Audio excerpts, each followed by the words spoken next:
मेरे पास आ गया। मैं मुसलसल चिल्ला रही थी। उसने मुझ पर नज़र डाली तो उसके चेहरे के तासरात अजीब से हो गए थे। वो मुझे सहारा देने लगा था। जब मैंने अपना पूरा वज़न इस पर गिरा दिया, उसने भी मुझे थाम लिया था। अब वो मुझे महसूस भी कर सकता था। मैंने उसे अपनी कमर पर चोट बताई तो वो सोचने लगा कि क्या करे। अब मैंने खुद ही अपनी कमीज सरका दी ताकि उसकी झिझक भी ख़त्म हो जाए, लेकिन वो कुछ ज़्यादा ही शर्मा रहा था। जब मैंने उसे कहा कि प्लीज़, मेरे शौहर बच्चों को छोड़ने गए हैं और इतनी देर में मेरा दर्द भी बढ़ जाएगा, तुम मेरी मालिश कर दो, वो भी तैयार हो गया था और अब वो मेरी मालिश करने लगा था। मुझे इससे बहुत सुकून मिल रहा था, पर मेरे शौहर किसी भी वक्त आ सकते थे, इसलिए मैंने इसका हाथ थामकर इसे रोक दिया और इसका हाथ महसूस करने लगी तो वो भी हैरान हो गया था। मैंने उसे कहा कि अब तुम चले जाओ, तुम्हें मेरी एक और मदद भी करनी होगी, उसके लिए मैं तुम्हें दोबारा बुलाऊंगी। वो मेरी बात को समझ नहीं रहा था। जब मैं उसे देखकर मुस्कुराने लगी थी तो वो नासमझी में वहां से चला गया था। मैंने उसके जाते ही खुशी से नाचना शुरू कर दिया था, जैसे मेरी जिंदगी का सबसे मुश्किल काम मुकम्मल हो चुका है। मुझे अभी भी उसका प्यार महसूस हो रहा था। मेरे अंदर की तलब और भी बढ़ने लगी थी। मैंने अपना काम शुरू कर दिया था, पर मेरे ज़हन में दूध वाला ही आ रहा था। मुझे सुकून मिलने लगा था। इतने में मेरे शौहर वापस आ गए थे तो मैंने अपना काम ख़त्म किया और उनके लिए नाश्ता बनाने चली गई। मुझे अब इंतज़ार था कि मेरे शौहर कब वापस टूर पर जाते हैं ताकि मैं आसानी से दूध वाले को अपने काबू में कर सकूं और अपनी ज़िंदगी में कुछ सुकून ले आऊं। लेकिन उनके जाने में कुछ टाइम था। मैं अब जब भी दूध लेती थी तो वापस जाते हुए अपनी कमीज उठा देती थी ताकि दूध वाला भी मेरे ख्यालों में खो जाए और उसके अंदर भी वही तलब पैदा हो जाए जो मेरे अंदर थी। इस चीज़ का असर इस पर अब होने लगा था। मैं अब दूध लेते हुए अपना हाथ उसके हाथ पर रख देती थी। वो भी उस हरकत पर बहने लगता था और कुछ देर बाद उसने मुझे ज़्यादा दूध देना शुरू कर दिया था। मैंने उससे वजह पूछी कि भाई, तुम मुझे अचानक से ज़्यादा दूध क्यों देने लगे हो?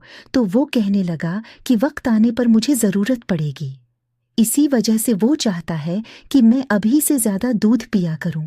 मुझे मालूम था कि उसने मुझे सिग्नल दिया है। अब मुझे अपने बूढ़े शौहर के वापस जाने का इंतज़ार था। कुछ दिन के बाद मुझे मालूम हुआ कि मेरे शौहर 2 हफ्ते के लिए फिर से नारान जा रहे हैं। मैं बहुत खुश हुई थी। मैंने खुशी खुशी उन्हें रुखसत किया था। अब बस मुझे अगली सुबह का इंतज़ार था कि मैं दूध वाले को अपनी जानिब दावत दे सकती। अगले दिन दूध वाला जी से ही दूध देने आया तो मैंने आज उसे कहा कि घर पर कोई भी नहीं है। वो मेरी बात समझ गया था और मेरे साथ ही घर के अंदर आ गया। मैंने उसे कहा कि दूध उबाल कर आती हूँ। कुछ ही देर बाद मैं वापस आई तो वो सो गया था। मुझे पता था कि रोज लोगों के घर दूध देकर थक जाता होगा, इसलिए मैंने सोचा कि क्यों ना उसे वो चीज़ दूं जिससे उसकी सारी थकावट दूर हो जाएगी। यही सोचकर मैं उसके पास जाने लगी और उसे वो चीज़ देने लगी थी। वो मुकम्मल नींद में जब ही मैंने उसका काम करना शुरू कर दिया, कुछ देर बाद ही वो कह रहा था। मैं जान गई थी कि उसे सुकून मिल रहा है। वो अब नींद से उठ गया था और मुझसे पूछने लगा कि मैं ये क्या कर रही थी। तो मैंने उसे कहा कि मैं तो बस तुम्हारी थकावट दूर कर रही थी। तो वो चुप हो गया। मैं समझ गई कि उसने मुझे इजाज़त दे दी है, पर इसमें मुझे मुश्किल पेश आ रही थी। जब ही मैंने उसे दूसरी जगह आने को कहा, वो मेरी बात का मतलब समझ चुका था।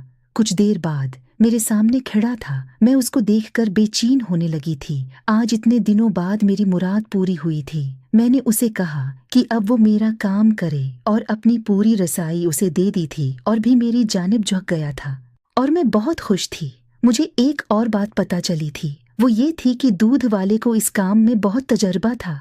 तो मैंने उसकी तारीफ की जब वो बताने लगा कि मैं पहली औरत नहीं हूँ जिसने उसे अपने पास बुलाया है, बल्कि मोहल्ले की जितनी भी ख्वातीन हैं, इन सब ने दूध वाले को एक एक दफ़ा बुलाया हुआ था, पर वो इस काम के भी पैसे लेता है। तो मैं हैरान हो गई। मेरे पास इतने पैसे न थे। जब ही मैं इससे अलग हो गई, पर वो कहने लगा कि यहाँ मामला उलट है, इधर वो भी मुझे में दिलचस्पी लेता है। तो मैं हैरान हुई क्योंकि इसने पहली मर्तबा मेरी तारीफ की थी। कुछ देर बाद वो दोबारा मसरूफ़ हो गया और उसने मुझसे पूछा कि शौहर ठीक नहीं है या उसके पास तुम्हारे लिए वक्त नहीं होता। तो मैंने उसे बताया कि ऐसी बात नहीं है।